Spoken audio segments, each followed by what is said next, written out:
Occasion ఏదైనా location ఎక్కడైనా తెలుగువారి వేడుక అంటే ఆలివ్ మిఠాయి ఉండాల్సిందే. అమరావతి ఎయిర్‌పోర్ట్ ఎక్కడ ఏర్పాటు చేయాలనే అంశం పైన ఒక క్లారిటీ వచ్చేసినట్టేనా? చాలామందికి ఉన్న ఎయిర్‌పోర్ట్‌లే సరిగా ఆపరేషన్స్‌లోకి రావట్లేదు. ఈ ఎయిర్‌పోర్ట్ ఎందుకు అనేటువంటి ప్రశ్న పదే పదే వస్తుంది. అలానే ఈ వీడియోలు ఇలాంటి వీడియోలు చేసిన ప్రతి సందర్భంలోనూ విమర్శలు కూడా బాగానే వస్తున్నాయి. కానీ జరుగుతున్నటువంటి యాక్టివిటీని యాజ్ ఇట్ ఈస్‌గా రిపోర్ట్ చేయాలి. అలానే పాసిబిలిటీస్, ప్రాబబిలిటీస్ ఏంటి అనేటువంటి అంశాలపైన ఎలాంటి డిస్కషన్స్ జరుగుతున్నాయో వాటిని మాత్రమే మీకు అందించేటువంటి ప్రయత్నం చేస్తున్నా. అమరావతి ఎయిర్‌పోర్ట్‌కు సంబంధించి ఒక అడుగు ముందుకు పడింది.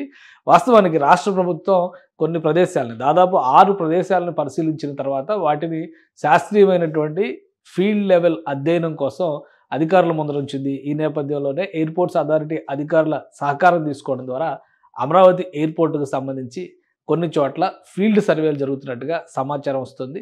ఆయా ప్రాంతాల్లో ఉన్నటువంటి వెసులుబాట్లు, ప్రభుత్వానికి ఉన్నటువంటి భూములు, భూసేకరణ విషయంలో ఎదురయ్యేటువంటి సమస్యలు వీటిని ప్రాథమికంగా అధ్యయనం చేసే విధంగా రాష్ట్రానికి సంబంధించినటువంటి అధికారులు, విమానయాన రంగానికి సంబంధించినటువంటి నిపుణులు ఈ బృందంలో ఉన్నట్టుగా తెలుస్తుంది.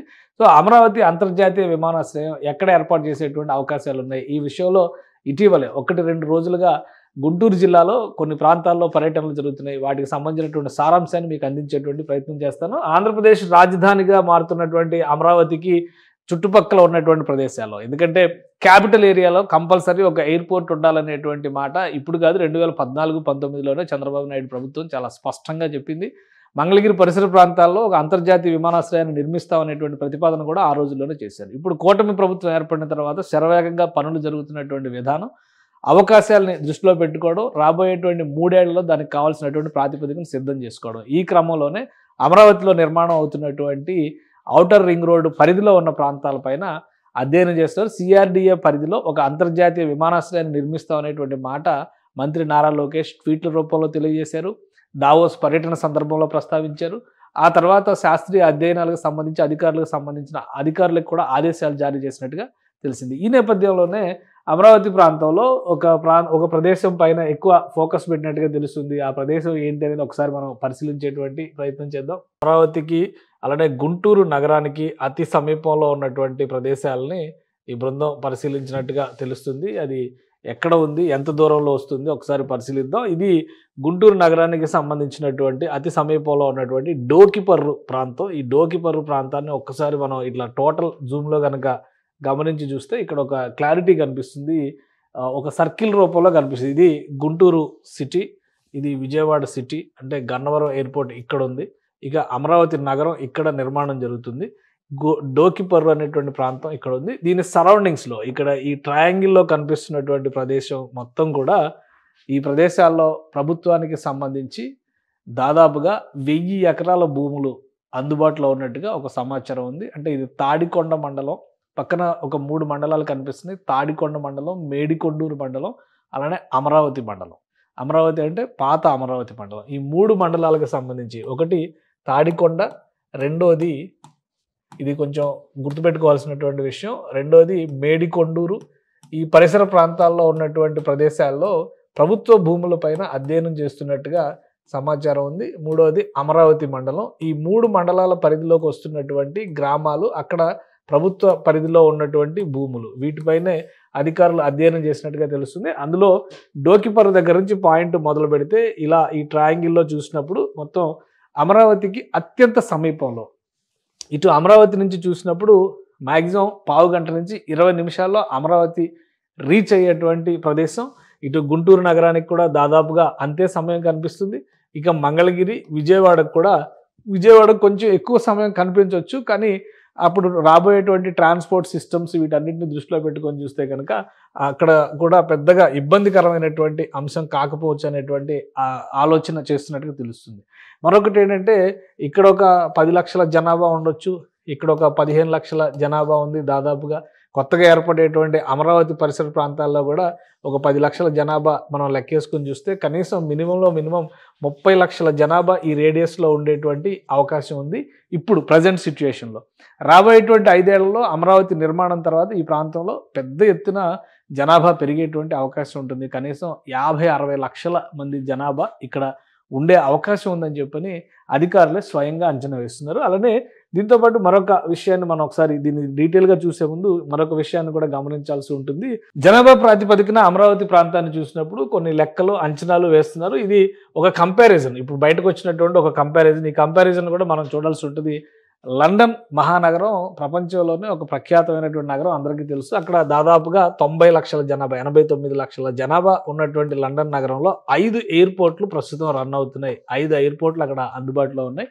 రాబోయేటువంటి 5 ఏళ్లలో చుట్టుపక్కల జనాభాని వీటన్నిటిని దృష్టిలో పెట్టుకొని చూస్తే ఇప్పుడు ఉన్నటువంటి ఈక్వేషన్స్లో కూడా దాదాపు 60 లక్షల జనాభా అమరావతి ప్రాంతంలో ఉంటే కేవలం ఒక ఎయిర్పోర్ట్ మాత్రమే, గన్నవరం ఎయిర్పోర్ట్ మాత్రమే అందుబాటులో ఉంది. అంటే ఇది చుట్టుపక్కల ఉన్నటువంటి జనాభాని, ఆ అమరావతి రేడియస్లో ఉన్నటువంటి జనాభాని కనుక పరిగణలోకి తీసుకుని చూస్తే, అందుకనే మరొక ఎయిర్పోర్ట్ అవసరం, ఇక్కడ అత్యవసరం అనేటువంటి అభిప్రాయం కనబడుతుంది. భవిష్యత్ అవసరాలను దృష్టిలో పెట్టుకొని చూసినప్పుడు కూడా ఇక్కడ ఖచ్చితంగా ఎయిర్పోర్ట్స్ రన్ చేయాల్సినటువంటి పరిస్థితి వస్తుందని చెప్పని అంచనా వేస్తున్నారు. ఇప్పుడు లండన్ ముఖ చిత్రాన్ని కనుక మనం ఒకసారి తీసి చూస్తే సెంట్రల్ లండన్కి దాని చుట్టుపక్కల ఉన్నటువంటి ప్రదేశాల్లో ఎట్లాంటి ఇగో ఇక్కడ ఒక ల్యూటన్ ఇదొక ఎయిర్పోర్టు, స్టాన్స్టెడ్ ఇదొక ఎయిర్పోర్టు, అలానే సిటీ ఎయిర్పోర్ట్ మరొక వైపు ఉంది. ఇటువైపు చూస్తే గాట్విక్ మరొక ఎయిర్పోర్టు, హేత్రూ ఎయిర్పోర్ట్ చాలా ఫేమస్. ఇది అంతా కూడా సెంట్రల్ లండన్కి రీచ్ అవడానికి ఉన్నటువంటి మొత్తం 1, 2, 3, 4, 5 ఎయిర్పోర్ట్లు ఒక లండన్ మహానగరానికి మాత్రమే సేవలు అందిస్తున్నటువంటి పరిస్థితి. చాలా రద్దీగా ఉండేటువంటి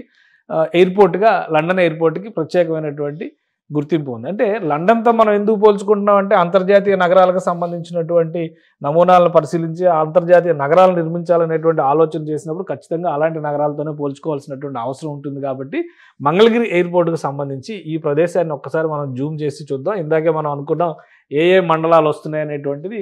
ఒక్కసారి ఈ ప్రదేశాన్ని ఒక్కసారి జూమ్ చేసి చూస్తే కనుక ఇక్కడ 3-4 మండలాల పేర్లు కనిపిస్తున్నాయి. మేడికొండూరు పరిధి, అలానే ఇక్కడ ఇదంతా కూడా పేరేచర్ల ఇటువైపు అంతా, ఇటు వస్తే కనుక ఇది తాడికొండ పరిధి, ఇటువైపు వస్తే అమరావతి పరిధి వస్తుంది, ఇటు పెదకూరపాడు మండలం వస్తుంది. సో ఇక్కడ గుడిపూడి, సత్తెనపల్లి ఇవన్నీ కూడా మండలాల వారీగా చూస్తే, కానీ ఈ సెంట్రల్ లొకేషన్లో ఉన్నటువంటి ల్యాండ్ అవైలబిలిటీ ప్రధానంగా తాడికొండకు సంబంధించినటువంటి భూములు 1000 ఎకరాల భూములు ఈ పరిధిలోనే ఉన్నాయి, ప్రభుత్వ భూములు ఉన్నాయి. ఈ 1000 ఎకరాల భూములు ఉండడము, ఈ పరిసర ప్రాంతాల్లో ల్యాండ్ కాస్ట్ కూడా కంపారిటివ్లీ మిగతా ప్రాంతాలతో పోల్చి చూసినప్పుడు తక్కువగా ఉండడము. కనెక్టివిటీ విషయంలో చూస్తే ఇక్కడ నేషనల్ హైవే కనెక్టివిటీ కూడా ఇటువైపు, నేషనల్ హైవే 16 కనెక్టివిటీ ఇటువైపు వస్తుంది. అలానే కొత్తగా డెవలప్ చేస్తున్నటువంటి అమరావతిలోకి కనెక్టివిటీ డెవలప్ చేస్తున్నటువంటి హైవే ఇది కూడా ఇటువైపు వస్తుంది. ఈ హైవేల పరంగా చూసినా కానీ కనెక్టివిటీలో ఎలాంటి ఇబ్బందులు ఉండవు. కాబట్టి ఈ ప్రదేశం అనుకూలమైనది అన్నట్టుగా కొంత ప్రాథమికంగా సమాచారం వస్తుంది. అలానే అధికారులు కూడా దీనిపైన ప్రత్యేకమైనటువంటి దృష్టి పెట్టబోతున్నారు. అన్నిటికీ మించి ఈ ప్రాంతంలో ఎయిర్పోర్ట్ ఏర్పాటు చేయాలంటే కనీసం 3000 నుంచి 5000 ఎకరాల భూములు కావాలనేటువంటి అంచనాని రాష్ట్ర ప్రభుత్వం వేస్తుంది. 3000 నుంచి 5000 ఎకరాలంటే ఈ ప్రాంతంలోనే 10,000 ఎకరాలు, 1000 ఎకరాల వరకు ప్రభుత్వ భూములే ఉన్నాయి. కాబట్టి 1000 ఎకరం భూములు ఉన్న నేపథ్యంలో ఇబ్బందులు ఏవి ఉండవు. ఇంకా మిగతా భూముల్ని సేకరించేటువంటి క్రమంలో ఈ ప్రాంతంలో భూముల ధరలు కూడా కొంత తక్కువగా ఉన్నాయి. కాబట్టి సేమ్ అమరావతికి ఏదైతే ల్యాండ్ పూలింగ్ విధానాన్ని అనుసరించారో ఆ తరహాలోనే ల్యాండ్ పూలింగ్ పద్ధతిలో వెళ్తే భూసేకరణ కూడా పెద్ద సమస్య కాకపోవచ్చు అనేటువంటి ఆలోచన చేస్తున్నారు. పైగా ఇప్పుడే ఎందుకు ఇంత తొందరపడుతున్నారంటే ప్రాథమికంగా ఇవ్వాల్సినటువంటి క్లియరెన్స్లు, అమరావతికి సంబంధించినటువంటి గ్రీన్ఫీల్డ్ ఎయిర్పోర్ట్కు సంబంధించినటువంటి ఫీజిబిలిటీ సర్వేలకు సంబంధించి ఆల్రెడీ విమానయాన శాఖకి రిపోర్ట్ సబ్మిట్ చేయాలి. కాబట్టి కన్సల్టెంట్ల నియామకాన్ని కూడా రాష్ట్ర ప్రభుత్వం ప్రారంభించింది. అక్కడ విమానయాన శాఖ, పౌర విమానయాన శాఖ దీనికి సంబంధించినటువంటి క్లియరెన్స్ ఇవ్వడానికి కూడా దాదాపుగా 6 నెలల నుంచి సంవత్సర కాలం సమయం పడుతుంది. భూసేకరణకి సంబంధించి కూడా ఒక ఏడాదిన్నర సమయం పట్టేటువంటి అవకాశం ఉండొచ్చు. కాబట్టి ఒక లాంగ్ టర్మ్ ప్లాన్ కింద రాష్ట్ర ప్రభుత్వం దీన్ని ఒక ప్రణాళికాబద్ధంగా ముందుకు తీసుకెళ్లే ప్రయత్నం చేస్తుంది. ఉదాహరణకి ఈరోజు భోగాపురంలో కడుతున్నటువంటి అల్లూరు సీతారామరాజు ఇంటర్నేషనల్ ఎయిర్పోర్ట్కి సంబంధించినటువంటి మొదటి బీజం 1997లో పడింది.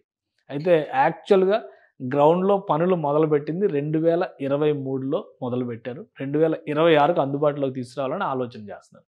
సో ఇంత సుదీర్ఘమైనటువంటి సమయం అమరావతి ఎయిర్పోర్ట్కి పట్టేటువంటి అవకాశాలు లేవు. కాకపోతే అక్కడ ఉన్నటువంటి భూములు అందుబాటులో ఉన్నటువంటి పరిస్థితి, అమరావతి నిర్మాణం 2-3 ఏళ్లలో జరిగేటువంటి ప్రక్రియలో భాగంగానే ఈ ప్రొసీజర్స్ అన్నీ కంప్లీట్ చేసుకుంటే రాబోయే రోజుల్లో వీలైనంత వేగంగా శరవేగంగా ఎయిర్పోర్ట్ నిర్మాణం చేయడానికి అవకాశం ఉంటుందని రాష్ట్ర ప్రభుత్వం భావిస్తుంది. అందులో భాగంగానే ఈ అధ్యయనాలు చేస్తున్నట్టుగా తెలుస్తుంది. ఈ అధ్యయనాలతో పాటు రాబోయేటువంటి రోజుల్లో అమరావతి ప్రాంతంలో మరింత జనసమ్మర్దం రాకపోకలు పెద్ద ఎత్తున జరుగుతాయి కాబట్టి ఇది పాత అమరావతి నగరం, ఇప్పుడు కొత్తగా డెవలప్ అవుతున్నటువంటి అమరావతి నగరం. ఈ పరిధిని దృష్టిలో పెట్టుకునే పొన్నెకల్లు దగ్గర నుంచి రావెల దగ్గర నుంచి ఈ సర్కిల్ మొత్తాన్ని కూడా రాష్ట్ర ప్రభుత్వం ప్రత్యేకంగా ఎయిర్పోర్టుకి సంబంధించినటువంటి ఫోకస్లోనే పెట్టినట్టుగా తెలుస్తుంది. ఇది గుంటూరు నగరానికి ఇటు ఆనుకుని ఉంటుంది, ఇటు అమరావతి నగరానికి ఆనుకుని ఉంటుంది, ఇటు వెళ్లేందుకు విజయవాడకి రాకపోకలకి అవకాశం ఉంది. కాబట్టి ఇదే అత్యంత అనువైనటువంటి ప్రదేశం అని చెప్పని భావిస్తున్నట్టుగా తెలుస్తుంది. ప్రాథమిక అధ్యయనాలు అయిన తర్వాత దీనిపైన ఫీజిబిలిటీ స్టడీస్ కూడా జరుగుతాయి. ప్రత్యామ్నాయంగా చెప్పినటువంటి 4-5 ప్రాంతాలు 4-5 ప్రదేశాల విషయంలో కూడా ప్రభుత్వం ఒక క్లారిటీకి వచ్చింది.